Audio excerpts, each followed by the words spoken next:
Hoje continuamos nossa série de mensagens sobre quem tem o verdadeiro poder.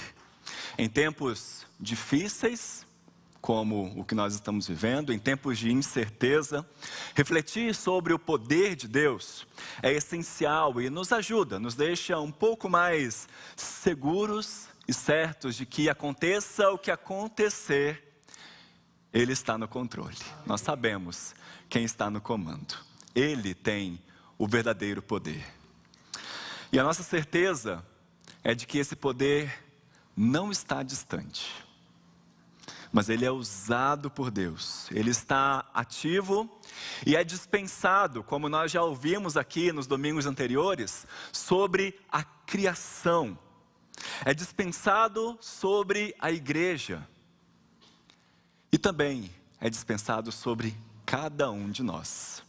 É isso que nós vamos ver hoje, como o poder de Deus é dispensado sobre cada um de nós. Para isso, abra sua Bíblia na segunda carta de Pedro. Nós vamos ler uma parte do primeiro capítulo, do verso 3 ao verso 11. Segunda Pedro, capítulo 1, versos 3 a 11. O texto vai aparecer aqui na tela para você, mas se você tiver uma Bíblia, aproveite esse momento, abra sua Bíblia, acompanhe enquanto nós vamos lendo e refletindo sobre esses versículos. Que assim o Senhor nos abençoe na leitura e na meditação da sua palavra. Amém? 2 Pedro, capítulo 1, versos 3 a 11, a palavra do Senhor nos diz: visto como, pelo seu divino poder, nos têm sido doadas todas as coisas que conduzem à vida e à piedade, pelo conhecimento completo daquele que nos chamou para a sua própria glória e virtude, pelas quais nos têm sido doadas as suas preciosas e muito grandes promessas, para que por elas vos torneis coparticipantes da natureza divina, livrando-vos da corrupção das paixões que há no mundo. Por isso mesmo, vós, reunindo toda a vossa diligência, associai com a vossa fé a virtude, com a virtude o conhecimento, com o conhecimento o domínio próprio, com o domínio próprio a perseverança, com a perseverança a piedade, com a piedade a fraternidade, com a fraternidade o amor. Porque estas coisas, existindo em vós e em vós aumentando, fazem com que não sejais nem inativos, nem infrutuosos no pleno conhecimento de nosso Senhor Jesus Cristo. Pois aquele a quem essas coisas não estão presentes, é como um cego, vendo só o que está perto, esquecido da purificação dos seus pecados de outrora. Por isso, irmãos, procurai com diligência cada vez maior confirmar a vossa vocação e eleição. Porquanto, procedendo assim, não tropeçareis em tempo algum, pois desta maneira é que vos será amplamente suprida a entrada no reino eterno de nosso Senhor e Salvador, Jesus Cristo. Esse pequeno trecho, irmãos, é uma espécie de introdução da segunda carta de Pedro aos cristãos do primeiro século. O apóstolo provavelmente estava em Roma quando escreveu essa carta, na mesma época em que Nero começa a promover uma grande perseguição aos cristãos. E justamente sofrendo essa perseguição, Pedro escreve essa carta aqui como uma espécie de despedida para as igrejas da sua época, porque ele já sentia que a sua morte estava próxima. Pedro se mostra preocupado com a maneira como os cristãos estavam vivendo e com os falsos ensinos e os falsos mestres que já estavam dentro da igreja naquela época, estavam fazendo com que as igrejas se desviassem do verdadeiro evangelho. Esses falsos mestres, em busca de dinheiro, se aproveitavam da religião e alegavam que uma pessoa só era verdadeiramente cristã, só poderia ter uma experiência espiritual verdadeira e avivada se tivesse um conhecimento secreto e elevado sobre Deus. E somente isso, para esses falsos mestres, poderia trazer verdadeira liberdade para as pessoas. Então, esse conhecimento que eles pregavam tinha a ver com algo puramente intelectual. Ou seja, ele não estava relacionado à maneira como as pessoas deveriam viver. Então eles pregavam que você poderia viver da maneira que você quisesse. E assim, eles se envolviam em todos os tipos de pecados da carne. O sexo ilícito, o excesso de comida e bebida, a ganância. E pior, eles tentavam levar outras pessoas a cometer esses mesmos pecados. Pedro vai utilizar inclusive uma linguagem de pescador, como ele era bem também. E vai dizer que esses falsos mestres engodavam, eles fisgavam as pessoas para viverem como eles. E preocupado com essa situação, Pedro então escreve essa carta denunciando os falsos mestres, mostrando aos seus leitores que a melhor maneira de combater esse falso ensino era possuir um conhecimento pleno de Deus. E não só possuir, mas crescer nesse conhecimento que não é puramente intelectual, mas também é vivencial. E é por isso que ele já começa no versículo 3, nos trazendo uma verdade magnífica. Por causa do seu poder, Deus deu aos cristãos tudo o que eles precisam para se tornar espiritualmente maduros. No final do século XIX, Alfred Nobel, um químico e engenheiro, inventou a dinamite, na intenção de que ela fosse usada para mineração, para o desenvolvimento de infraestrutura. E por melhor que fossem as suas intenções, logo a sua invenção virou uma arma para a guerra. E devido a isso, preocupado com a reputação que ele teria, principalmente depois da sua morte, ele escreveu o seu testamento, deixando a maior parte da sua riqueza para o que nós conhecemos hoje como o Prêmio Nobel. Uma série de prêmios para aqueles que realizam o maior benefício para a humanidade nas áreas de física, química, medicina, literatura e paz. E desde 1901 até hoje, cerca de 950 pessoas já receberam o Prêmio Nobel, que consiste em uma medalha, um diploma e uma quantia em dinheiro equivalente a, hoje, mais ou menos 6 milhões de reais.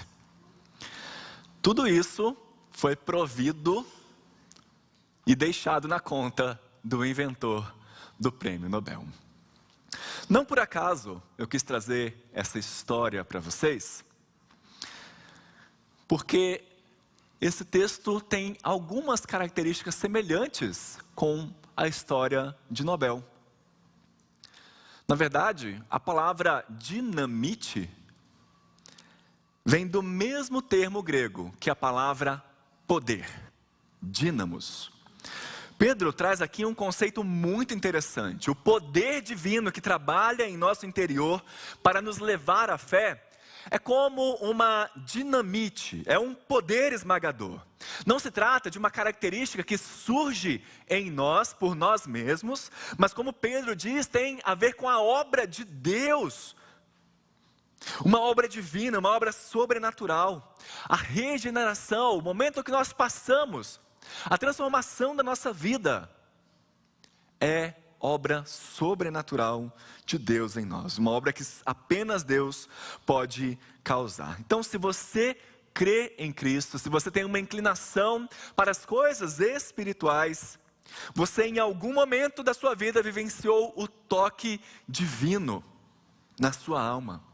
Essa inclinação não surgiu do nada. Você não está aqui por acaso. Você está aqui porque alguém te impulsionou para estar aqui.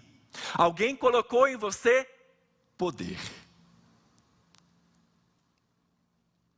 Essa inclinação veio do Espírito de Deus. Por meio da sua atividade justa, por meio do seu poder, Ele nos vivificou. Mas o que Pedro nos diz aqui vai bem além disso, meus irmãos. Porque ele vai deixar claro que aquele que nos chamou, aquele que nos salvou, aquele que transformou a nossa vida, Ele também nos capacita a vivermos uma vida diferente. Deus pode não nos dar tudo o que nós queremos, mas com certeza Ele nos dá tudo o que nós precisamos para a nossa vida e para a piedade. O mesmo poder que ressuscitou Jesus dentre os mortos está à nossa disposição. O mesmo poder que nos regenerou, que nos salvou, que nos transformou, está à nossa disposição. E Deus nunca nos chama para fazermos algo, para vivermos de uma maneira, sem nos prover os meios para isso. Note que Pedro diz que através do poder divino, nos têm sido doadas as coisas que nos conduzem à vida, à piedade, nos têm sido doadas as promessas de Deus. Há uma linguagem de constância aqui. Ele não quer dizer que essas coisas foram feitas lá no passado, já foram doadas pontualmente, ou que em certas datas específicas do ano, na história da igreja, aconteceu de Deus nos dar do seu Espírito,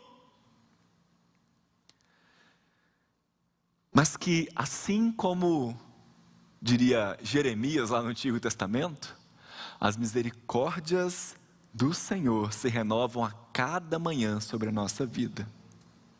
Pedro nos escreve então que todas as coisas que nós precisamos para vivermos uma vida diferente, uma vida piedosa, uma vida que agrada a Deus, uma vida de acordo com os seus caminhos, nos têm sido doadas a cada manhã.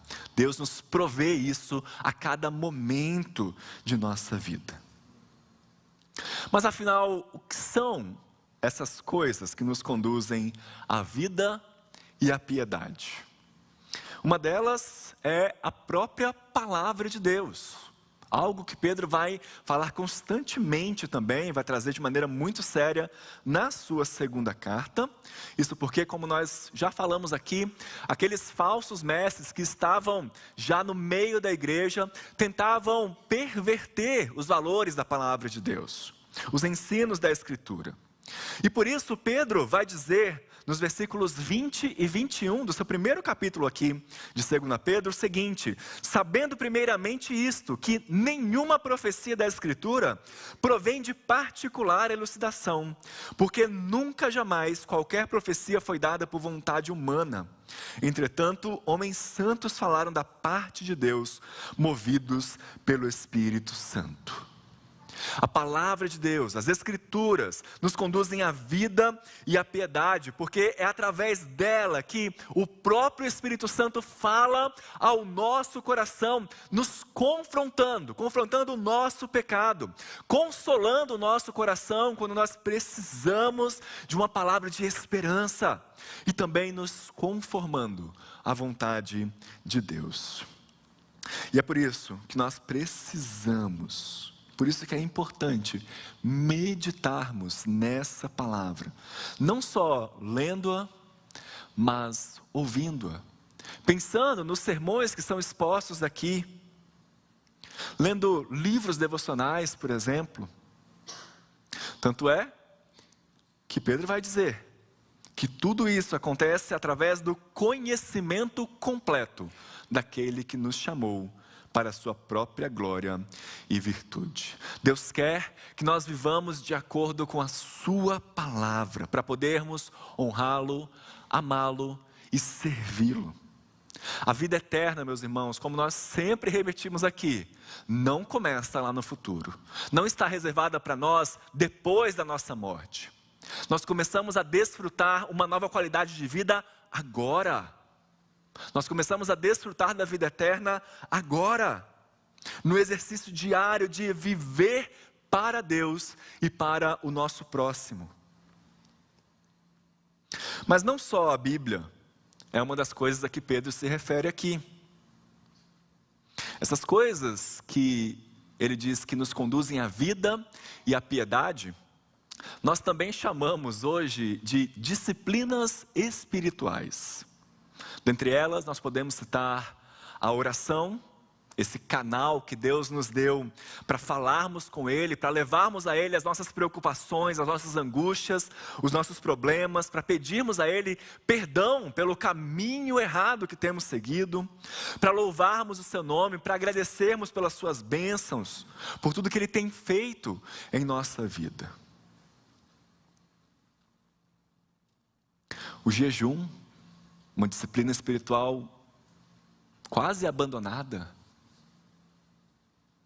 A nossa participação na ceia do Senhor, nos momentos de batismo com a nossa comunidade da fé, momentos que nos ajudam a revigorar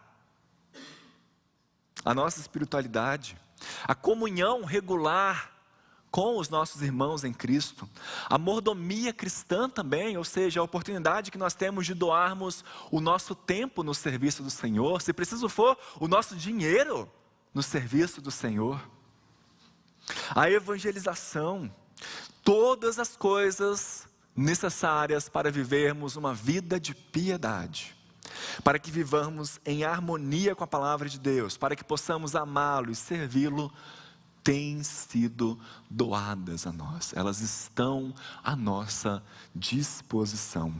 Isso deve nos encher de alegria, isso deve nos encher de esperança, de coragem, de determinação. Nós temos tudo o que nós precisamos para fazer aquilo que Deus nos chamou para fazer. Por isso não ceda ao desânimo, não ceda à tentação. Não desista, não fuja do seu chamado. Não se contente em ter um pouquinho de fé, um pouquinho de espiritualidade, de conhecer um pouquinho da palavra de Deus. Não se contente em ter um pouquinho de conhecimento, de domínio próprio, de esperança, de perseverança, de fraternidade, de amor. Apodere-se de tudo o que você tem disponível como herança sua como filho de Deus. É isso que Pedro nos chama a fazer aqui no versículo 4, quando ele fala que nós nos tornamos coparticipantes da natureza divina. Embora pareça aqui um pouco etéreo, místico, na verdade Pedro apenas está utilizando algumas expressões da sua época, mas ele não quer dizer nada místico aqui para nós.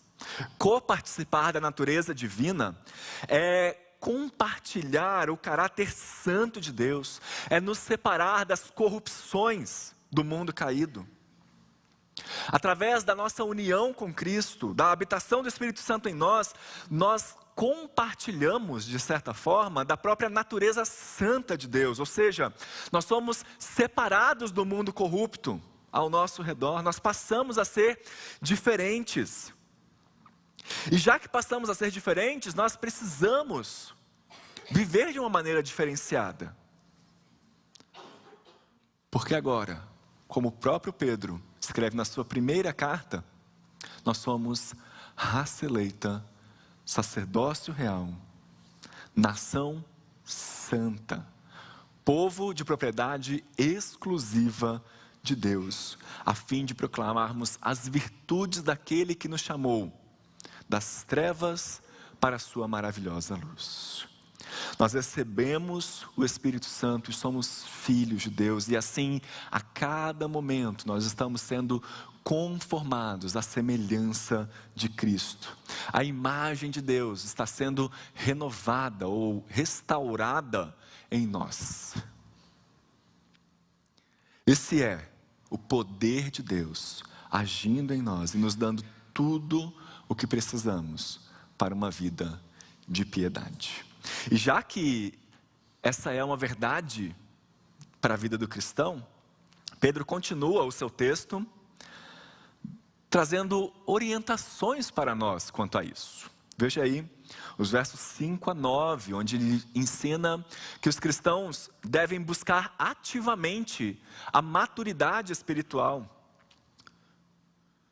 Verso 5, por isso mesmo, vós, reunindo toda a vossa diligência, associai com a vossa fé a virtude, com a virtude o conhecimento, com o conhecimento o domínio próprio, com o domínio próprio a perseverança, com a perseverança a piedade, com a piedade a fraternidade, com a fraternidade o amor. Porque estas coisas, existindo em vós e em vós aumentando, fazem com que não sejais nem inativos, nem infrutuosos no pleno conhecimento de nosso Senhor Jesus Cristo. Pois aquele a quem essas coisas não estão presentes, é como um cego, vendo só o que está perto, esquecido da purificação dos seus pecados de outrora. Ele começa então nos chamando a reunir a nossa diligência. Eu gostei muito, na verdade, da tradução da Bíblia do Peregrino para esse versículo. Ela diz o seguinte: não poupem esforços para associar a vossa fé à virtude, e daí por diante. Não poupem esforços, esforcem-se ao máximo. O crescimento espiritual não é algo que nós possamos tratar de maneira leviana. É uma meta a que nós temos que nos entregar de corpo e alma todos os dias da nossa vida. Como diria William MacDonald em seu comentário sobre esse texto, Deus não nos santifica contra a nossa vontade ou sem o nosso envolvimento.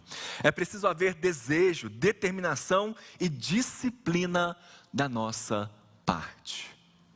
É preciso haver desejo, determinação e disciplina da nossa parte. Infelizmente, em cada geração de cristãos, tem havido tentativas cada vez mais amplas de não apenas ignorar as virtudes apresentadas na palavra de Deus, mas até mesmo substituí-las por algo menos exigente. Existem igrejas que vão dizer que você só vai ser verdadeiramente cristão se você não dançar, se você não ir ao cinema, se você não beber, se você não.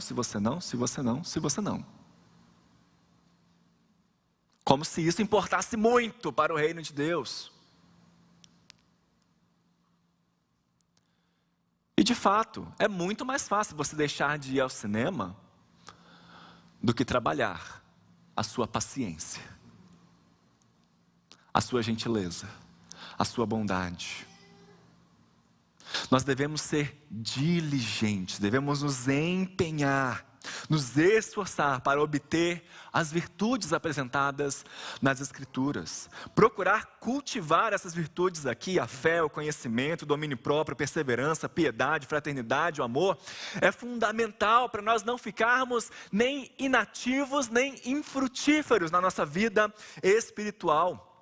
Pedro traz aqui a analogia do cristão como uma árvore, assim como Davi faz lá no Salmo 1, dizendo que a pessoa que não anda no conselho dos ímpios, não se detém no caminho dos pecadores, nem se assenta na roda dos escarnecedores, a pessoa que tem o seu prazer na lei do Senhor e medita nela de dia e de noite, é como uma árvore plantada junto à corrente das águas, que no devido tempo dá o seu fruto e cuja folhagem não murcha. As pessoas que vivem uma vida de piedade não são inativas nem infrutíferas no conhecimento do nosso Senhor Jesus Cristo.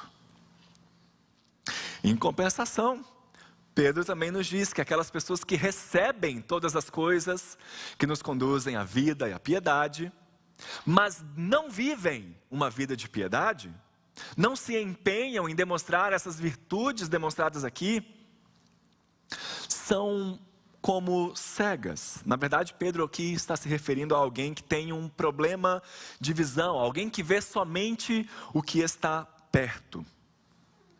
A expressão que ele usa aqui, inclusive, é a mesma no grego, da onde vem a nossa palavra miopia. Se você, como eu, tem miopia, sabe como é.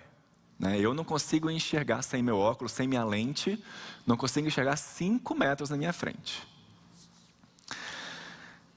Pedro vai utilizar essa metáfora aqui, então, justamente para explicar que aqueles que não seguem os caminhos de Deus, pessoas que não manifestam as virtudes que estão aqui na sua palavra, ou até mesmo, podemos lembrar aqui do fruto do Espírito, né? Amor, alegria, paz, longanimidade, benignidade, bondade, fidelidade, mansidão, domínio próprio.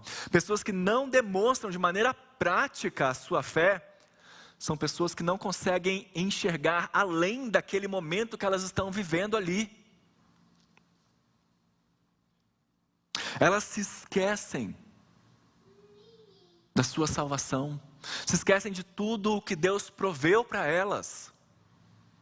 Se esquecem, como ele diz aqui, da purificação dos pecados de outrora. São pessoas que estão num profundo estado de inconsciência, de inércia espiritual, como se estivessem num sono profundo e precisam acordar urgentemente. Deus nos separa do mundo e nos dá tudo o que necessitamos para uma vida de piedade. E existe uma resposta que precisamos dar a Ele. Existe um caminho a se seguir, uma responsabilidade que Ele nos chama a assumir, a de vivermos comprometidos, conformados à Sua palavra, exercitando as virtudes que Ele traz para nós. Então, já vimos até aqui que o poder de Deus nos dá todas as coisas que precisamos para uma vida de piedade. Como resposta a essa ação divina, nós devemos buscar essa vida de piedade.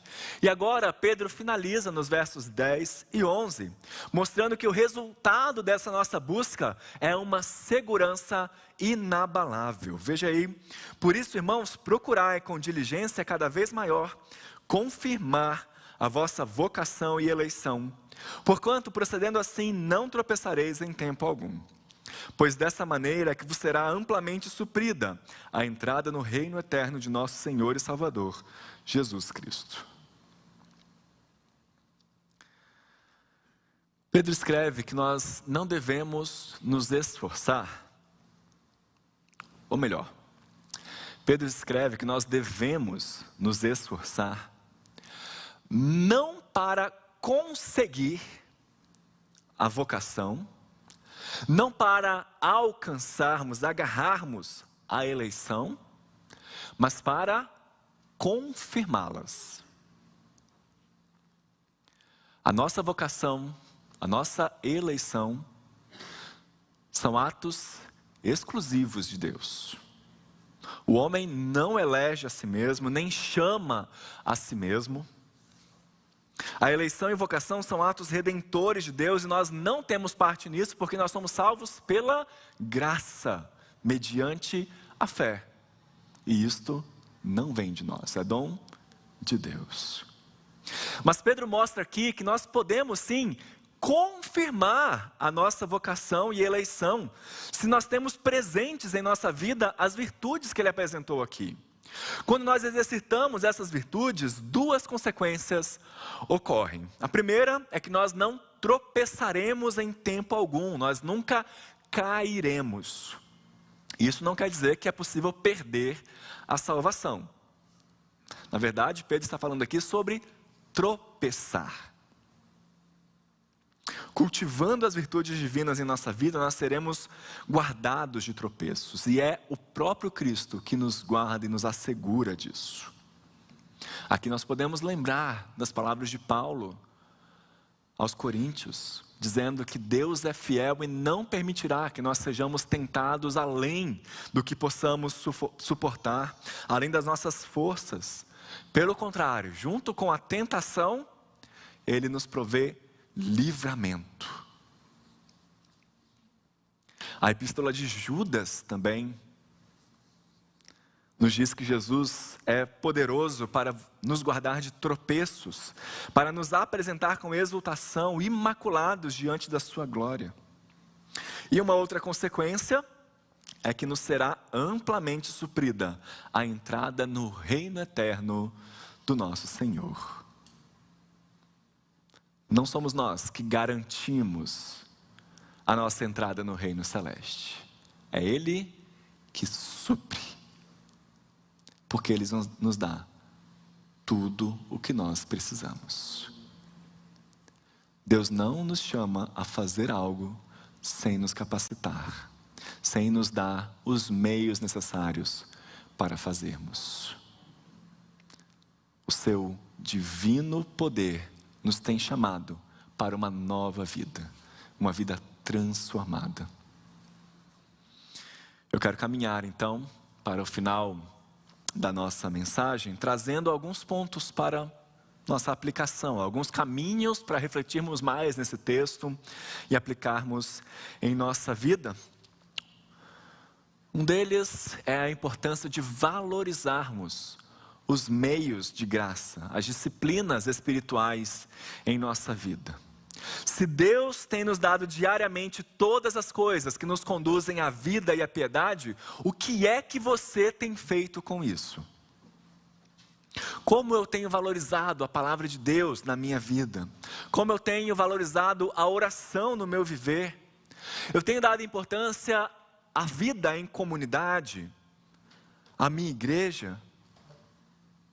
Ou eu acho que ir aos domingos é suficiente? É como participar de um clube que eu vou quando eu quero, participo quando eu quero, contribuo quando eu quero.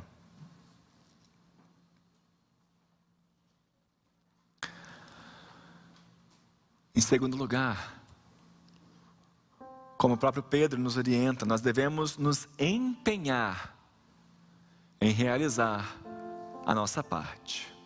Se Deus nos deu a responsabilidade de levarmos uma vida piedosa, é assim que devemos viver. Se a igreja de Moema quer ser conhecida em seu bairro, se você quer fazer a diferença na vida das pessoas que convivem com você, esforce-se para ser um exemplo de piedade. Empenhe-se para, junto com a sua fé, demonstrar um proceder excelente, demonstrar um conhecimento verdadeiro e pleno de Cristo. Empenhe-se para dominar o seu corpo, a sua mente. Busque forças em Deus para perseverar em meio às tempestades da vida. Lembre-se de Deus em todos os aspectos do seu viver. Ame o seu irmão na fé e ame também o que ainda não é o seu irmão na fé.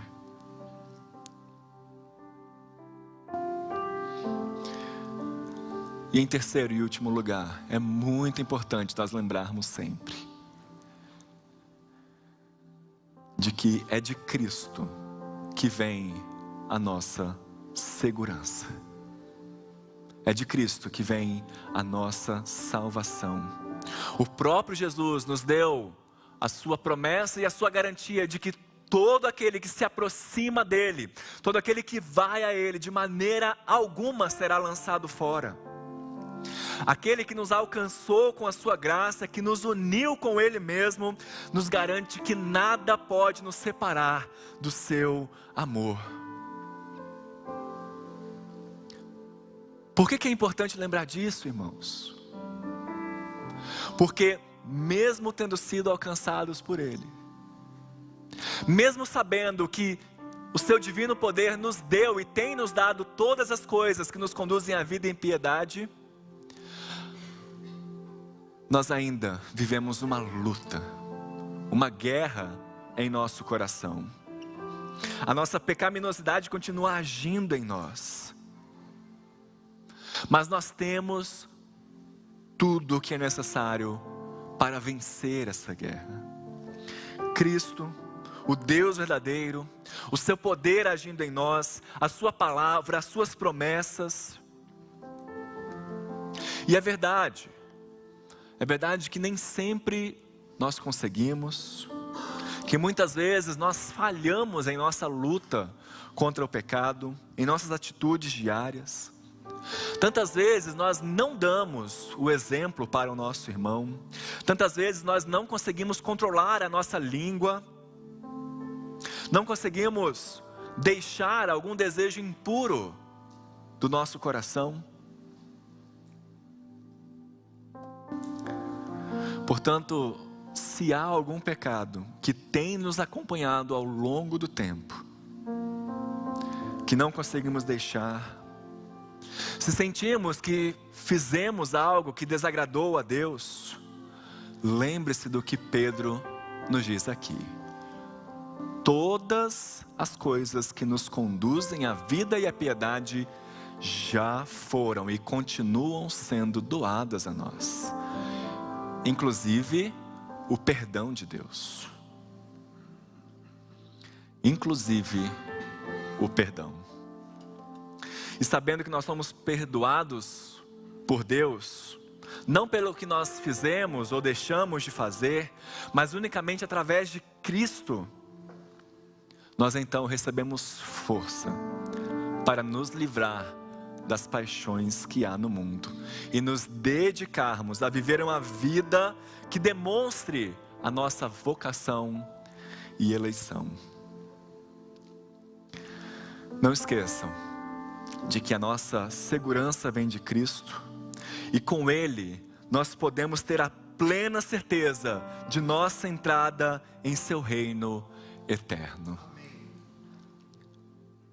Quando o Rei da Glória voltar, nós o veremos face a face e seremos então transformados. Viveremos aquilo que a gente ainda vive em fagulhas. Será um tempo completamente novo. Um tempo sem pecado, sem possibilidade de pecar. Um tempo onde o poder de Deus agirá em nós de maneira incomparável e jamais vista. E por isso, nós ansiamos então, vivemos a nossa vida desejando que esse momento aconteça o mais breve possível.